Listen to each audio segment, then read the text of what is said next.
Am I the a-hole for refusing to attend my best friend's wedding after she replaced me as maid of honor because I'm too fat, I'm pregnant, and asking her to pay me back for everything? I, 27 female, have been best friends with Claire, 28 female, since high school. When she asked me to be her maid of honor, I was thrilled and went all out to make her wedding special. I paid for the bridal shower, the bachelorette party, a weekend trip, decorations, and other expenses, spending several $1,000s. While it was a lot of money for my husband and me, I wanted to make her big day perfect because she's like family to me. 2 months ago, I shared that I'm 4 months pregnant. Claire congratulated me but started acting distant afterward. She excluded me from conversations about the wedding and made passive comments about how hard it is to coordinate when people are distracted. I brushed it off, thinking it was just wedding stress. A few days ago, she sat me down and told me she didn't want me in the wedding anymore. Her reason? I'm getting too fat, and she doesn't want me in the pictures. She said she has a specific vision for her wedding, and I no longer fit it. I was devastated. I asked if this was about my pregnancy, but she insisted it wasn't personal. She said she was replacing me as maid of honor with another friend who fit her aesthetic. I told her if I wasn't in the wedding, I wouldn't attend at all. I also handed her the receipts for everything I'd paid for and told her she or her fiancé needed to reimburse me, since I'd only spent that money as her maid of honor. Claire flipped out, calling me selfish and accusing me of trying to ruin her wedding. She said it was tacky to ask for the money back and that expenses like these were my responsibility as maid of honor. I reminded her that she removed me from that role, so those expenses were no longer mine. Since then, Claire, her fiancé, and even her family have been spamming me with calls and texts. They're accusing me of being petty and overreacting because of pregnancy hormones. They're also saying I should have just let it go and written off the money because weddings are stressful. And Claire didn't mean to hurt me. My husband has been incredibly supportive and says I did the right thing. He is furious at how Claire treated me and agrees that I shouldn't be out thousands of dollars for a wedding I'm not part of.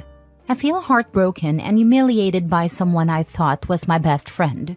Still, the constant backlash has made me second-guess myself.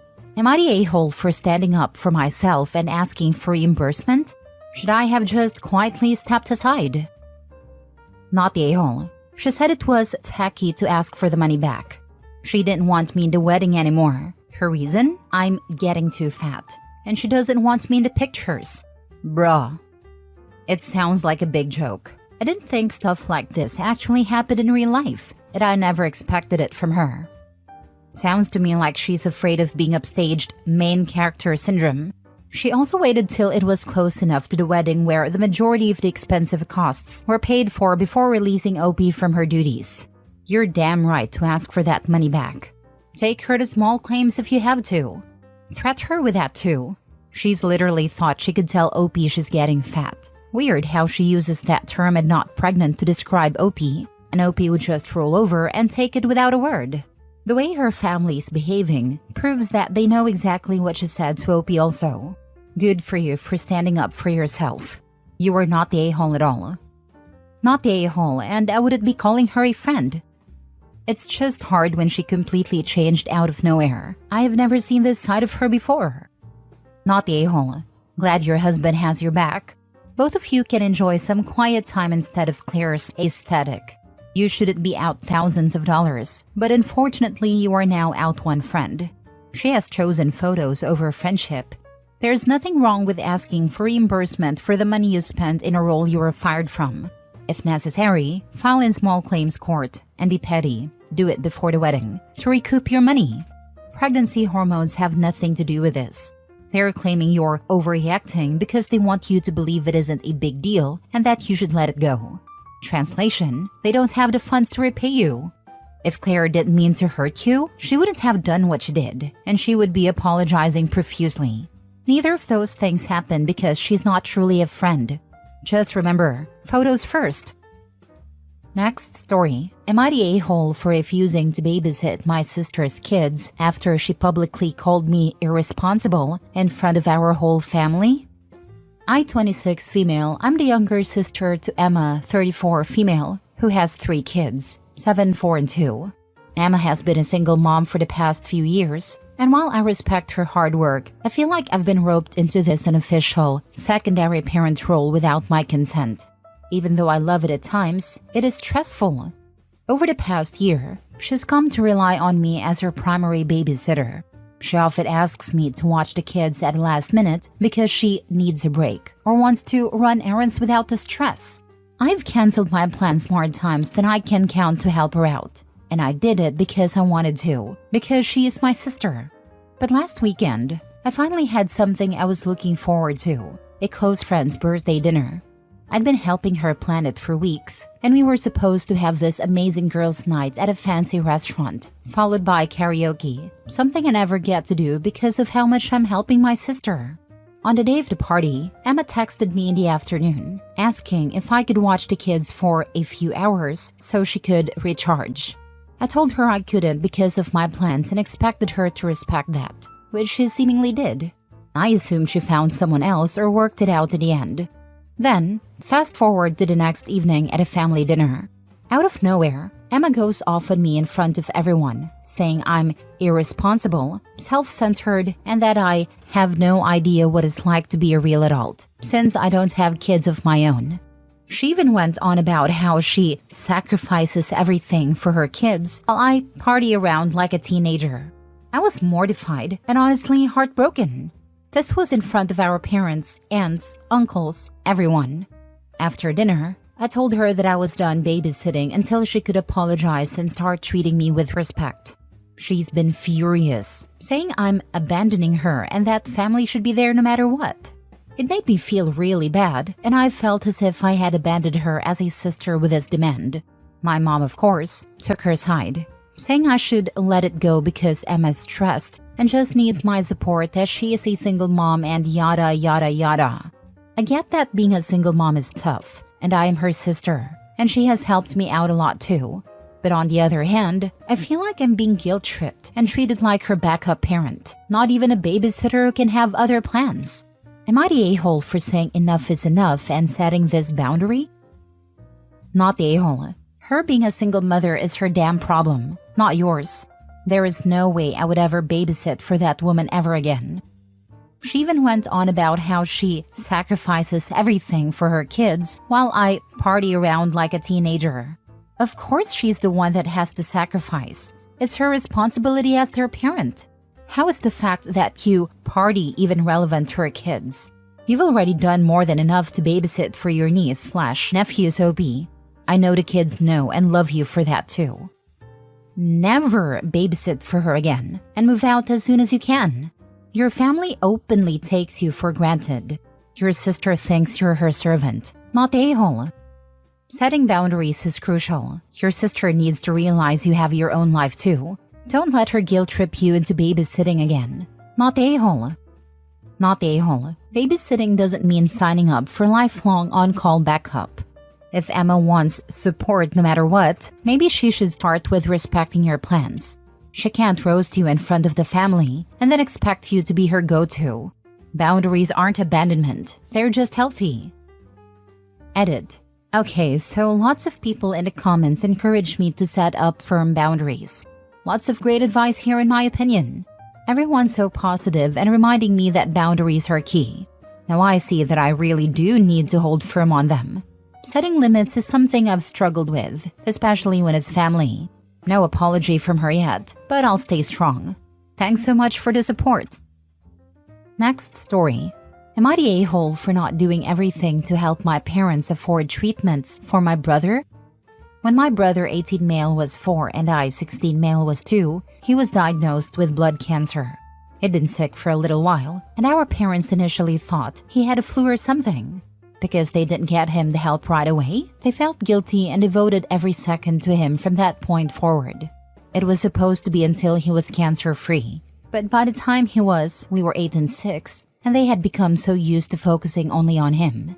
I spent most of my time with an uncle who lived nearby or with neighbors when my brother was undergoing treatment. My uncle didn't like having me around, and the neighbors were busy with their own kids, so I got used to being ignored and forgotten. When my brother was finally back home and I wasn't sent away anymore, I was already used to being alone and taking care of myself. My relationship with my parents has never been close, and it's the same with my brother. Both of us feel more like only children, and he's given me a hard time for telling our parents that I'd like some of their attention too. They always told me he needed it more, and he considered me a drama queen. The last time I said anything, which was about 3 years ago, he said he didn't realize boys could be as dramatic as girls. My brother's cancer came back 5 years ago, but it was dealt with early, and he didn't have treatment for very long. After that, he seemed better in all ways. He had more energy, his appetite was better, and he was doing things he'd never had the energy to do before. About a year ago, my mom's parents moved closer to us and they focused on me, which bonded us quickly. I now spend a lot of time with them, even spending the night there sometimes. I also shifted my focus completely away from my parents and no longer sought their attention. In July, my brother's cancer returned again, but it's different this time. I wasn't given much information. Treatments are complicated, and there's talk of him possibly going to Germany and maybe Switzerland for treatments we don't have here. My parents have been working more hours to help pay for this, and I've been spending even more time with my grandparents. My absence wasn't noticed until my parents wanted me to help raise money and maybe get tested if necessary. They suggested I could start fundraisers and get a job. I already have one, but my parents never noticed.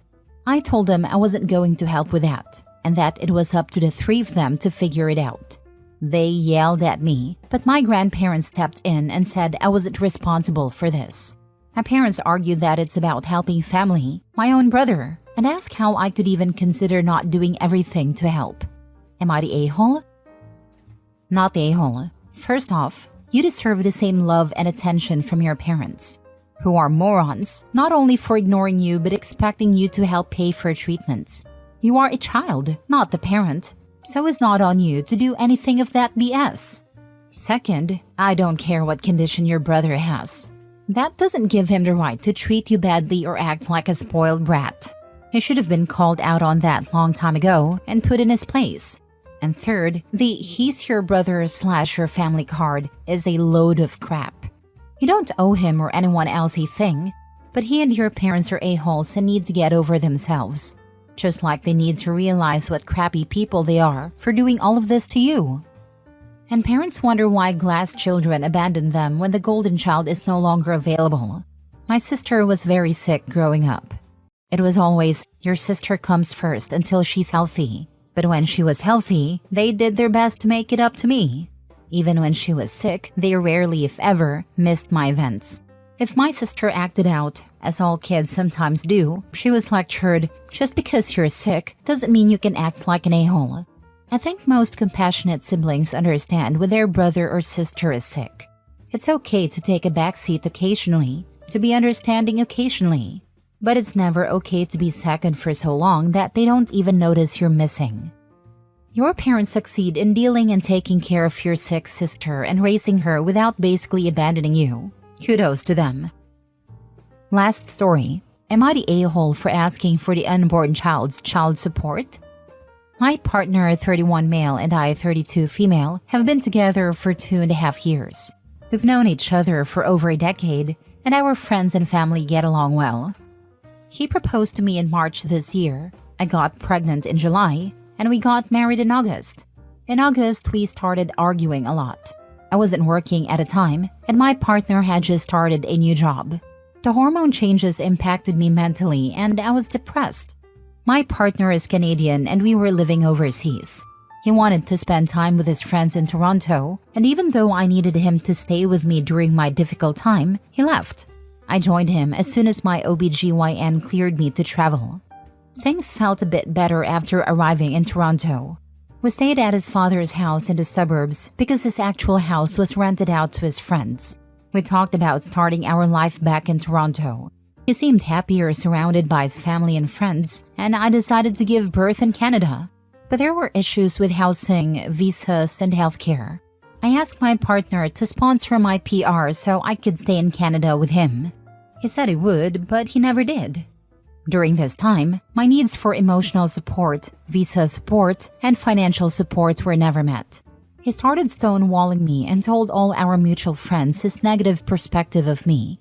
Since he's Canadian and knows our friends longer than I do, those people never asked me how I was doing or even congratulated me on my pregnancy. I learned that one friend even expressed sympathy for my partner, telling him he was sorry he had to go through a rough time. I couldn't believe how I was treated within this community. I gave my partner an ultimatum to complete the visa paperwork, specifically the parts that required a sponsor's input. He tried but didn't finish it on time, saying he didn't expect it to be so difficult. I thanked him for trying but lost hope in staying there any longer without having my basic needs met. On the day of my flight, he told me he had started taking SSRIs. We had been planning a wedding in October outside of Canada, and I suggested he focus on his health. So we ultimately canceled the wedding, which I had planned alone while he watched movies with his buddies. He then began shutting down completely. We started couples therapy, and he told our therapist that he enjoyed a time apart and wanted to consider separation. I was devastated. I feared abandonment, especially since I was carrying his baby. He was no longer there when I needed him, and he didn't even call me on my birthday. A week later, he went out to Halloween parties with his friends and later told me how fun it was. He got sick afterward and mentioned he missed me for making him soup. After a month of being stonewalled, something inside me broke. I had respected his space, persisted despite the uncertainty, and listened to his venting in therapy. But what was I getting out of this relationship? I realized it was nothing. Nothing in this relationship was serving me. I told him I was okay with separating if it made him happier. He responded, "Sure, if that's what you want." At this point, I figured he had commitment issues and disliked taking responsibility for decisions. I told him he should at least be responsible for child support after the divorce. He said I was being ridiculous. Am I being ridiculous? Is a depressed white man allowed to do whatever he wants for as long as he wants and still feel righteous? Not the a-hole. Child support isn't about him. It's about making sure the baby is supported. If he's ready to party but not parent, it's fair to ask him to step up where it counts. Child support is essential for the child's well-being. His right to enjoy life shouldn't overshadow his responsibilities as a parent, especially during such a crucial time. Not the a-hole. I would assume that the child's father is responsible for paying child support in most jurisdictions. Thank you. I believe so too. Really appreciate your input.